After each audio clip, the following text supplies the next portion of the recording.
Hi, sure. Yeah, no. That was Coffee Brown, the city after party. After the yeah, Oh, yeah, it's it's Friday, man. Friday. Listen, It's but it's Friday. actually It Friday. is Friday in the Yeah. Sekaya. Greetings to our viewers as well as our listeners, of course. You are tuned in to Moment of Truth with Usiba Makeleni Yamba Nekayazana Elihle Elingo Aya tuned Yakalel.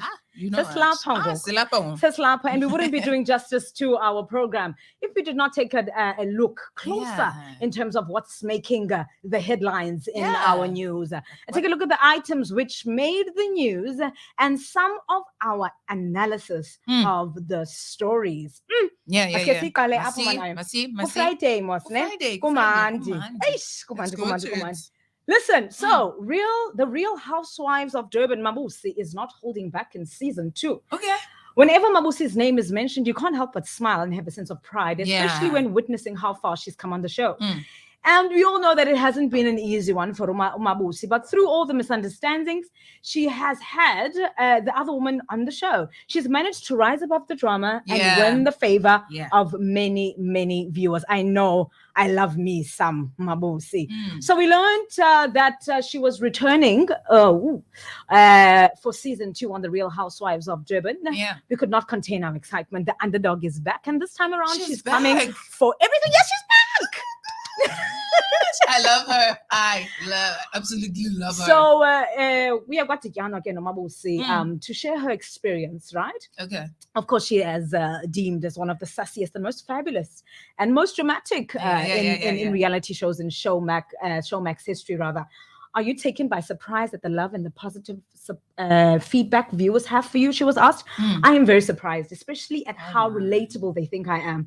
I think when you're an underdog, people find it easier to empathize with you. Yes. Everyone at some point in their lives has felt like an outsider in the group setting, and that made viewers gravitate towards me even more. Yeah. I appreciate all the love I've received from the public and continue to embrace it every time. I know I can relate to what Umabusi is saying. At one point or the other in our lives, if not in every season, there's a point where does feel like an underdog, especially when you're coming into a space, one where you don't know anyone, you're meeting new people, you're in a new environment altogether, you're bound to become the underdog.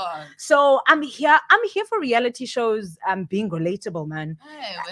If not then why do we watch them? But I think most of the time the reason why we do watch these shows is because we can relate to, if not all the cast, but at least one or two characters we can definitely relate. I really Here's another part. You and Nonko didn't have the best times in season 1. How are things between the two of you right now? She was asked again. Things between Nonko and me are much better than in the first season, but I wouldn't say we are friends. We are just cordial with each other at the moment. She's not someone I'd run to or seek advice from as a friend, and vice versa. But I mean, in the last episode, we saw them this holiday. I'm very interested to see what happened yesterday. Girl, season we are within season 2. You need to catch up. You need to catch up. I think it's gonna be. I love the next question. She was asked, "What are you hoping to achieve by returning for a second season?" She said, "Growth." This season is about me growing and standing my ground as an individual. I also want to expand my business. There have been various opportunities that have been presented to me since my debut, and I want to broaden my horizons and see what else Mabusi can achieve by being on The Real Housewives of Durban season 2. I'm doing me this time around. I'm here for that. Was there ever a moment you regretted being a part of such a show? She was asked again. She said, never. Unfavorable things may have happened in season 1, but I've never regretted it. The idea of being on TV was a foreign concept to me, but look at where I am right now.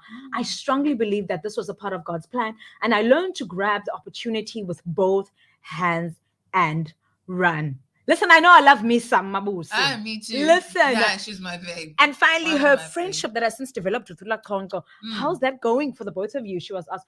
Ulakongo and I clicked from the first season. And what I've come to love about Ulakongo is that she's a people's person and she's genuinely friendly. It just all depends on how you also approach it. But overall, I love and respect Ulakongo. She's the easiest person to get along with.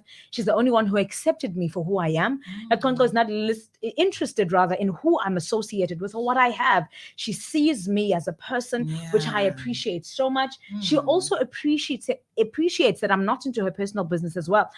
We respect each other's boundaries, which makes this newfound friendship work. Love it. How lovely. How lovely. I I love that. I love this for Mabusi. I'm so excited Me even to see what happened in yesterday's too. episode. Me too. I Ooh, cannot wait. love it. Ooh. Eish, on the downside, Aya, salary hike demands across sectors hit SA. Sancho, this is good. We are making demands for higher salaries. But is it possible with everything that's been going on?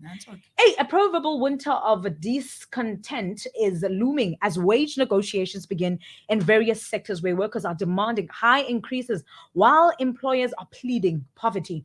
Disagreements over salary increases have resulted in a strike in the gold sector where members of the National Union of Mine Workers, also known as NUM, have entered a second week of strike. NUM members are demanding a 1,000 Rand salary increase for the surface and underground workers each for 3 years. They also want a 6% increase for the artisans, miners, and officials who receive IPE. The employer has put 700 for each year for the 3 years and 5% for the other category of workers. NUM spokesperson Luwani Mamburu told the Sowetan that wage negotiations in the platinum sector, where protracted strikes have been witnessed historically, are expected to resume next month. So we're open to negotiation, but is it going to happen? The union is already engaged in arbitration process at Eskom after the parastatal indicated that it would implement a 1.5 wage increase in July without an agreement with the unions. Unions say they have forced to make double digits wage increase demands in some sectors as workers are taking strain from the rising costs of living, including high prices of food, petrol, and other basic services. They said that the COVID-19 pandemic has also placed immense pressures on workers. Yes. No. Absolutely. Everything daily, every now and again. We are not daily at every moment of every day. So surely you would think, right, that food prices, petrol, just the standard of living in general. Surely. So this is not an unfair proposal. This is definitely not unfair. Hope it happens, They negotiate, they come into an understanding. I'm praying because but it cannot. So National Union of Metal Workers of SA, NUMSA, is also preparing for negotiations later in the year in the automotive sector, which has received a boost in investment over the past few years, right? Makes sense. NUMSA spokesperson Phakamile Hlubi-Majola said it is too early to state what demands could be. Dr. Sanele Gumede, senior economics lecturer at the University of KZN, said unions are expected to adopt a hardline stance during negotiations as workers are under immense pressure from every front. Food prices have risen significantly. When COVID-19 started, we saw a lot of short-time pay cuts and layoffs. Every worker is now worse off than they were before COVID-19. It is only a matter of time before this hard stance by union is seen by every sector. Gumede added that the higher wage demands in key sectors of the economy could hamper government's efforts of growth and job creation. Listen, so the salary increase can be a good thing here, but then is not such a good thing. My goodness. Mercedes-Benz could say, if it is this expensive to run a plant in South Africa, we will go somewhere else where it is more affordable, Gumede said. Hi guys. Hi. Tina sine plant kaloku right here. It produces glass. No, guys, can you imagine the job losses that could take place? My goodness. And inevitably it is becoming more and more and more expensive just to breathe nowadays. It's so expensive. So can you imagine Mercedes-Benz that has, I feel like, contributed quite a high percentage in terms of job creation and economic development at large, not only for our country, but our province, Aya. Can you imagine that move? He said the government could ease the pressure on consumers by providing low-cost accommodation, investing in low-cost transport, such as Metro Rail, to reduce financial pressure on workers. So that's a proposal. Woo! It needs to end the Nanzanya, Mkhwebane is given 10 days to defend herself against suspension. As we know, Anansi Yes. suspension yakhe. Public Protector Bosisiwe Mkhwebane has some explaining to do. President Cyril Ramaphosa has given her 10 days to provide reasons why she shouldn't be suspended. Mkhwebane confirmed receipt of the letter and says she will be consulting with her legal team on Friday. I know I would. Listen, consult quick, relax, and consult. Earlier this week, Parliament notified the president of its plans to continue with an inquiry into Mkhwebane's fitness to hold her office. Mkhwebane lost her bid in the Constitutional Court to stop Parliament inquiry.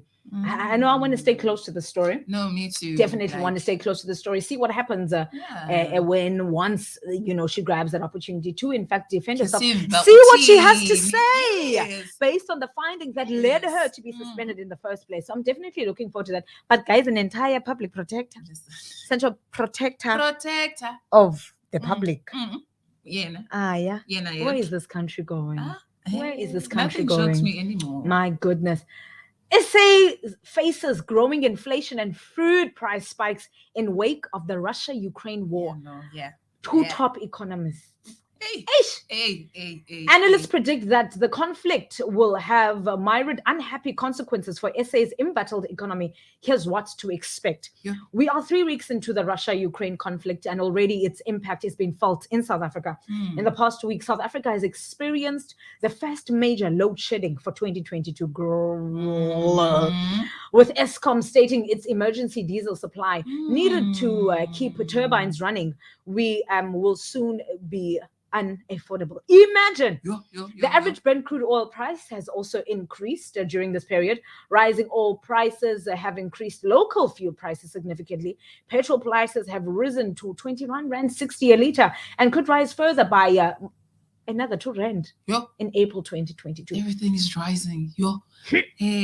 Rising fuel costs pose a threat to the containment in terms of food prices and cost of living, which were already on the rise prior to the Russia-Ukraine conflict. Daily Maverick has interviewed chief economist at the Agricultural Business Chamber of South Africa, Wandile Slobo, and Efficient Group chief economist Dari Ruot on the consumer impact of Russia-Ukraine conflict, specifically on the food supply and the prices of the cost of living in general in South Africa. So will the Russia-Ukraine war impact on South African food prices? Which products could see rises in supply issues? Michelle Banda asked Wandile Slobo. He responded and said, the Russia-Ukraine war has raised concerns about the potential of escalating global food insecurity, as these countries are major exporters of grains, oilseeds, fertilizers, and crude oil. Since the war started, the prices of these commodities have risen significantly, and South Africa, interlinked in the global commodities market, is exposed to these price increases. Lord have mercy. Lord have mercy. That's all we can say now. Considering the fact that South Africa is not like economy it was like the greatest in the first place, considering the fact that the poor are still getting poor. So you wonder the position that we will be in, that we are still going to be in, because there are increases now. We expect another petrol increase in April 2022. And it's not just a matter of petrol as well. No, busy as a basics, as a necessities. I believe in every single household. Imagine living life here is hard for who is working. Who's working, who's getting a salary. Imagine the person, or say, who is in the rural area who has nothing. Given these realities, we must understand South Africa's linkages to Russia and Ukraine's agricultural trade, and how the unfolding war could potentially impact domestic food supplies. Man, oh man. I mean, but this is the reality we're living in. It's only right that we do inform you of what is in fact looming and what is currently going on.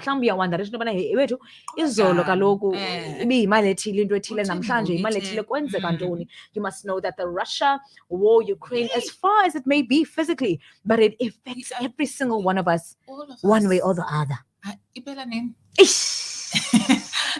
All I can say is that we are almost a month in. We are almost a month in, if not a month in. And we are definitely feeling the effects. No, we are. Seize fire, Lord.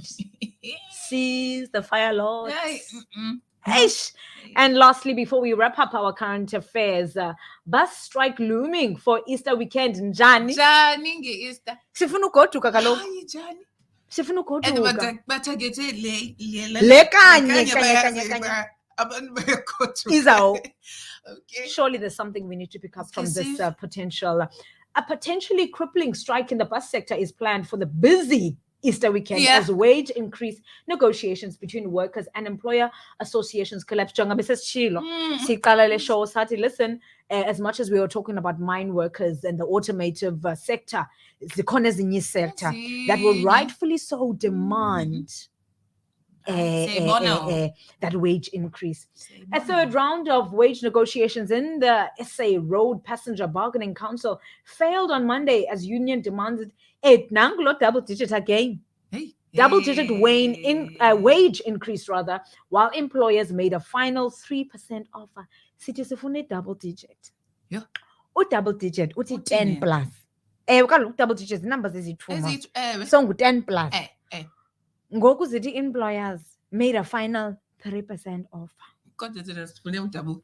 Marcus Strong. Okay. Unions on Thursday made a final written and oral submissions in the council on picket rules, which will be binding as they observe a mandatory cooling off period, which will end April 13, just 2 days before Easter weekend, after which the strike can begin. Yeah.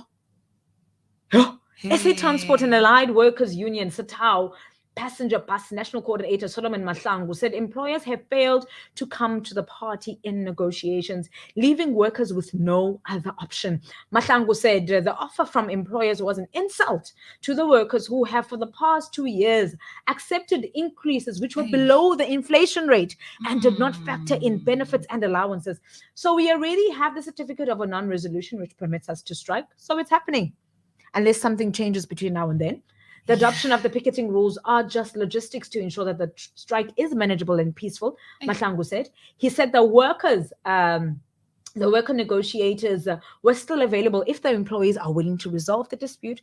But as things stand, the strike is inevitable. Within 30 days of cooling off, we do express our availability to our employers. The strike comes as our only tool to force the employers to concede to our reasonable demands, Mahlangu said. The strike look to affect 14,000 workers. Were mainly bus drivers working for the subsidized and non-subsidized bus services, including Barco, which operates in Gauteng, Limpopo, and Mpumalanga. So yonke into kuthiwa bus. Yeah. Now people must prepare themselves because they, for some reason, they born isenzek. So maybe our listeners and our viewers, first of all, umbuzo into yobana kutheni ngamamelanga KNR. First of all, okwesibini man umkhumbuzo into yobana hey okanye utsho into yobana hey Meza, there's a possibility ke siyagoduka mosike Easter weekend, rightfully so. Lixesha lela long weekend that we spend a lot of time at church as well as our families, of course. Hey, there's a possibility of this. Perhaps we need to find alternative means to, and already Easter is a period of time where we see a lot of accidents on the road. So Lord, we pray that. Yeah, we do. I think in the Sibawela, in the Sibawela, wage or salary increase. So that maybe we don't see. But at the same time, what's the point of a strike if it does not disturb society? I mean, that's how we have to get our messages across. So unions initially demanded a 15% salary increase, that the minimum wage in the sector be 12,000 Rand per month, and the introduction of a compulsory industry health care scheme, rightfully. So employers pushed for a 2% 3-year increase agreement, which was rejected by unions. Man, oh man. NUMSA spokesperson Phakamile Hlubi-Majola said the unions were already discussing issues related to picketing rules, as employers have hardly budged in negotiations. So is there hope? We don't know. We'll see. The only way to find out is if you stay tuned to KNR and tune in 9 to 12 in Moments of Truth, and we keep you updated, in terms of the moments in current affairs. 20 to 10 you're tuned into Moments of Truth on KNR Radio. According to you, uhleli noSiba Makeleni and Yambi Ndodo, as per usual. Dihamba neqhaza nelihle lasemdantsane uIQ. I think funeke ndikwenze le voice over every time. Please. Yayiva like Inezoro. Inezoro, Inezoro. like I'm here for it. Listen, maske siya kuquesta man. Okay. Ngesipholisa umoya. Yeah. Ngesicikide man. Yeah, Ngesidissecte. Ngezinto that affect us. us as Hey. South Africans just on a daily basis. Stay tuned. Here's a question. Esithi Vurvai.